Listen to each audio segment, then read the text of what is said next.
নমস্কার, আপনাদের সকলকে কবিতার এই আয়োজনে এই অনুষ্ঠানে সকলকে অনেক অনেক স্বাগত জানাই। আজকের কবিতার বিষয়, আজকে যে কবিতাগুলো পাঠ করব সেই কবিতার বিষয় হবে একেবারে অন্য রকমের। এই কবিতার ভাষা, এই কবিতার শব্দচয়ন একেবারে অদ্ভুত লাগবে। আপনার প্রাথমিক ক্ষেত্রে মনে হবে যে এই কবিতাগুলোর মধ্যে একটা হাস্যরস মিশে আছে, কোথাও কৌতুক করতে চাইছেন কবি। কিন্তু যতই কবিতা এগোবে এবং শেষের দিকে গিয়ে পৌঁছবে, আপনার মনে হবে যে কবিতাটি কোথাও যেন বেদনা তথা করুণ রসের কবিতা হয়ে উঠেছে। এই কবিতাগুলোর যে ঐশ্বর্য সেগুলো আছে শব্দ এবং ভাষা প্রয়োগে।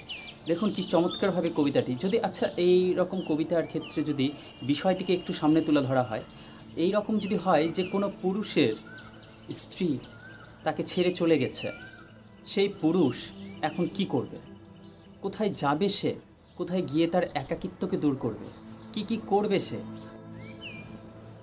কবিতাটির নামকরণই একটু অদ্ভুত মনে হবে পাঠকের কাছে। আমার কাছে তো অন্ততপক্ষে মনে হয়েছে। এর কারণ কবিতার এই ধরনের নাম আমি সচরাচর দেখিনি, এবং এখানেই কবির কিন্তু স্বতন্ত্রতা রয়েছে ভাষা প্রয়োগে। এবং দ্বিতীয় যে বিষয়টি সেটি হচ্ছে কবিতার নামকরণটা দেখে মনে হবে যে এটি বোধহয় কবিতার প্রথম লাইন। এত আশ্চর্যজনকভাবে, এত চমৎকারভাবে তিনি মিলিয়ে লিখেছেন কবিতাটি। কবিতার যে শিরোনাম সেটি হচ্ছে বউ ছেড়ে যায় যাদের। কি অদ্ভুত নাম, তাই না? বউ ছেড়ে যায় যাদের। এবং এই কবিতার প্রথম লাইনটি শুরু হচ্ছে এইরকম: তাদের কেউ যায় পাহাড়ে, কেউ সমুদ্রে, কেউ বেশ্যাখানায়, কেউ গহন অরণ্যে, পাহাড় পাইন গাছের নিচে বসে চোখের জল ফেলে, সমুদ্রে ঢেউয়ের সামনে দাঁড়িয়ে থাকে 7 দিন 7 রাত, বেশ্যাখানায় দরজা ধরে কাঁদে, গহন অরণ্যে তিমির বিলাসী পথের অপর একদিন ঘুমিয়ে পড়ে। কি অদ্ভুতভাবে এই পুরুষ, যার বউ ছেড়ে গেছে, সেই পুরুষটি কী করছে, নিজের একাকিত্বকে দূর করার জন্য কখনো পাহাড়ে যাচ্ছে, তো কখনো সমুদ্রে, কখনো অরণ্যে যাচ্ছে। আবার কি অদ্ভুতভাবে সে চলে যাচ্ছে বেশ্যাখানায়। কিন্তু আরও অদ্ভুত বিষয় সেটি যে সব জায়গাতে গিয়েও কিন্তু তার একাকিত্বকে সে দূর করতে পারছে না। আর আশ্চর্যের বিষয় যখন কবি বলছেন যে বেশ্যাখানার দরজায় দাঁড়িয়ে সে কাঁদছে, সে দরজা ধরে কাঁদছে, সে দরজার ওপারে যেতে পারছে না, সে বেশ্যাখানায় পৌঁছেও নিজের লক্ষ্যে পৌঁছতে পারছে না, নিজের একাকিত্ব দূর করতে পারছে না, এবং সেখানে দাঁড়িয়ে সে নিজের প্রতি ঘৃণায়, লজ্জায়, অপমানে সেখান থেকে পালিয়ে বেরিয়ে যাচ্ছে। এবং কোথাও যেন সে সেইখান থেকে পালাতে রাস্তায় কোথাও হয়তো কারোর রোয়াকে গিয়ে মাঝরাতে শুয়ে পড়ছে। এই অদ্ভুত পুরুষ যখন একসময় তো এই পুরুষটি ছিল সংসারের সবচেয়ে প্রধান কাজ করতো, যে অর্থাৎ প্রধান কর্তা, সে একজন গৃহস্থ পরিবারের হয়তো মানুষ ছিল, অথচ সে এখন কতটা খোলামেলা হয়ে গেছে, কতটা সে ক্ষণস্থায়ী মনোভাবের হয়ে গেছে। এই পুরুষের ঠিক উল্টো দিকে আরও এক ধরনের পুরুষের কথা বলছেন কবি। অদ্ভুতভাবে কবিতার দ্বিতীয় স্তবকটি শুরু হচ্ছে। বলছেন, অথচ বেশ কয়েক লাখ পুরুষ আছে যাদের বউ ছেড়ে গেছে, তবু তারা কোথাও যায় না, পাহাড়ে যায় না, সমুদ্রে যায় না, বেশ্যাখানায় যায় না। তাহলে তারা কি করে? তারা একটা মোমবাতি জ্বালিয়ে অপেক্ষা করে, কেউ কেউ মোমবাতি নিভিয়েও অপেক্ষা করে। এই জ্বালানো আর নেভানোর মাঝখানে তাদের চোখ ক্ষিপ্র হয়ে ওঠে, খামচে ধরে মাটি, কিন্তু মাটি হলো মা। মা বলে, খোকা আমার চুল ছেড়ে দে, লাগছে, আর অপেক্ষা করিস না, তোর বউ কোনো দিন ফিরবে না। অদ্ভুতভাবে দেখা যাচ্ছে একই পরিস্থিতি যখন অন্য পুরুষের ক্ষেত্রে হচ্ছে, যখন তার বউ ছেড়ে যাচ্ছে, তার স্ত্রী তাকে ছেড়ে চলে যাচ্ছে, তখন সে পাগলের মতো কিন্তু অরণ্যে যাচ্ছে না, সে কোনো পাহাড়ে যাচ্ছে না, সে সমুদ্রে যাচ্ছে না, সে একাকিত্ব কাটানোর জন্য কিচ্ছুটি করছে না, কেবলমাত্র বসে থাকছে সে মোমবাতি জ্বালিয়ে এবং অপেক্ষা করছে। অথচ অপেক্ষার তো একসময় শেষ হয়, ধৈর্যের সহনশীলতার তো একসময় শেষ হয়। পুরুষটিরও সেই রকমই হচ্ছে। পুরুষ কখনো কখনো মোমবাতি নিভিয়ে দিয়ে অপেক্ষা করছে। মোমবাতি নিভিয়ে যখন সে অপেক্ষা করতে করতে আর পেরে উঠছে না, ঠিক সেই সময় ক্রোধে উন্মত্ত হয়ে সে মাটিকে খামচে ধরছে, কান্নায় ফেটে পড়ছে। ঠিক সেই সময় মাটি যেন তার সেই সহ্য শক্তির কারণ হয়ে দাঁড়াচ্ছে, সেই মাটি তার মা হয়ে দাঁড়াচ্ছে। হয়তো কোথাও সেই পুরুষের দরকার ছিল একজন এসে তাকে সান্ত্বনা দেবে, তার মায়ের মতো করে তাকে বোঝাবে কেউ। সেই সময় সেই মাটি হয়ে যাচ্ছে তার কাছে মা, আর মা এসে বলছে, খোকা তুই আমার চুল খামচে ধরিস না, আমার লাগছে। অর্থাৎ সন্তানের যদি নিজেরও কষ্ট হয়, তাতে কষ্টটা মাও পায়, অর্থাৎ এখানে একটা অসাধারণ কবিতার একটি লাইনের মধ্যে দিয়ে কবিতার শুধু নয়, মানুষের ব্যক্তিগত সম্পর্কের একটি দিককে তুলে ধরতে চেয়েছেন কবি। এবং এরপরেই কবি যেন সেই পুরুষকে বুঝিয়ে দিতে চাইছেন সেই মাটির মাধ্যমে, সেই মায়ের মাধ্যমে, যে সেই স্ত্রী আর কখনো ফিরে আসবে না। অকারণে পথ চেয়ে বসে না থেকে তুই এবার নিজের জীবনকে নতুন করে সাজিয়ে নে, নতুন করে গুছিয়ে নে। এই হলো কবিতাটির ঐশ্বর্য। বউ ছেড়ে যায় যাদের, তাদের কেউ যায় পাহাড়ে, কেউ সমুদ্রে, কেউ বেশ্যাখানায়, কেউ গহন অরণ্যে।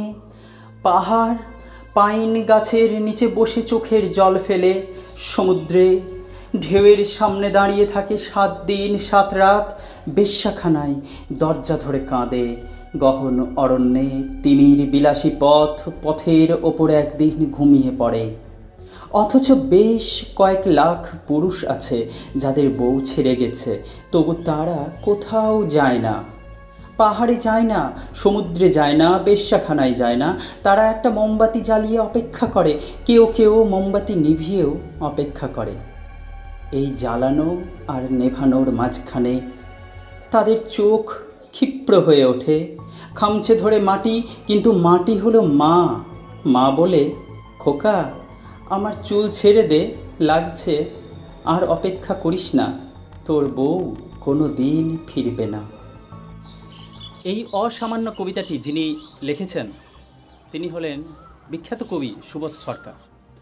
তার এই অসাধারণ কবিতাটি পাঠ করার পর আমি যেভাবে বলেছিলাম যে আজ এই কবির 2টি কবিতা পাঠ করব, তার দ্বিতীয় কবিতাতে যাওয়ার আগেও কিছু ভূমিকার প্রয়োজন, কিছু বিষয়ের প্রয়োজন।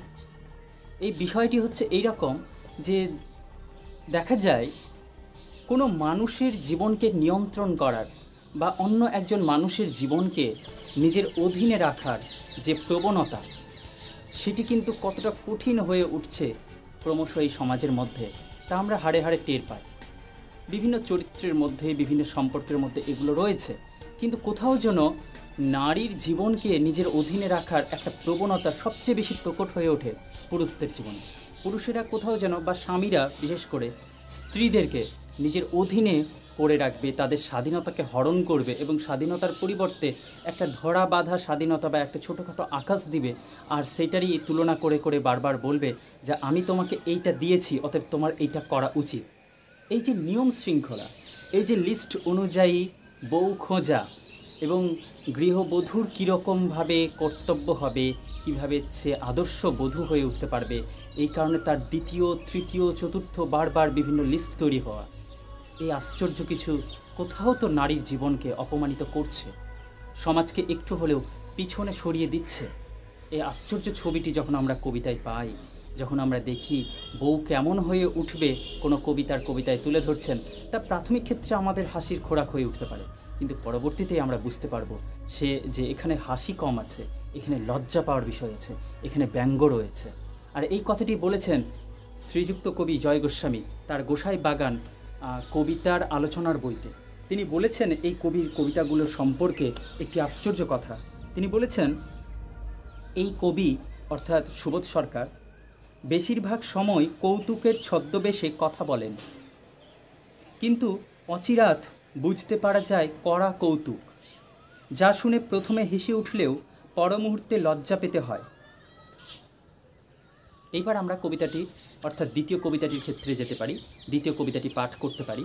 দ্বিতীয় কবিতাটির নামটি হচ্ছে এইরকম, বউ কীরকম হবে।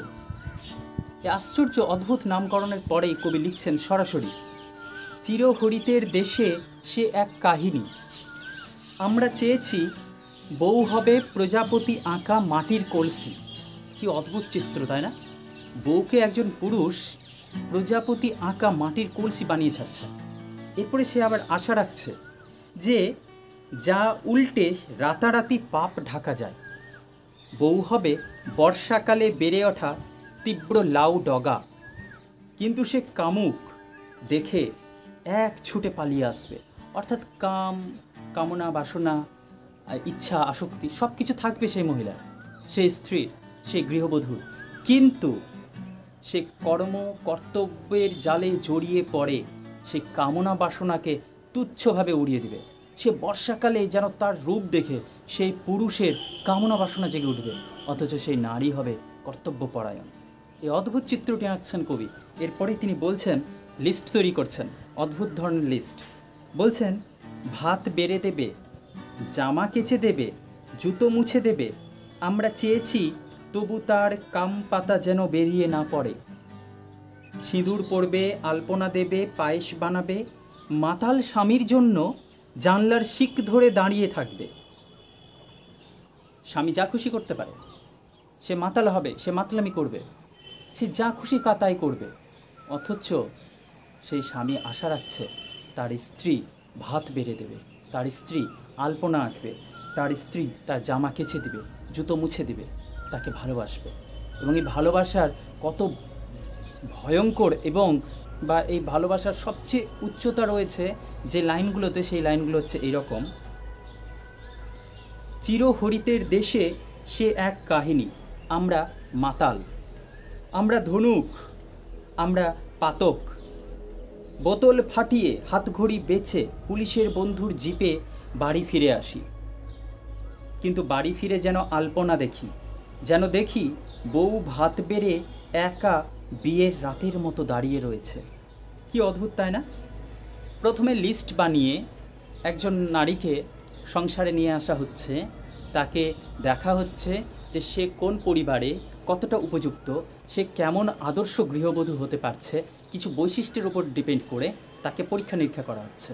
এরপরে সে নারী আসছে সংসারে, সে আসছে যখন, তার উপর কিন্তু আবার নতুন করে একটা লিস্ট চাপানো হচ্ছে, সে এই কাজগুলো করবে।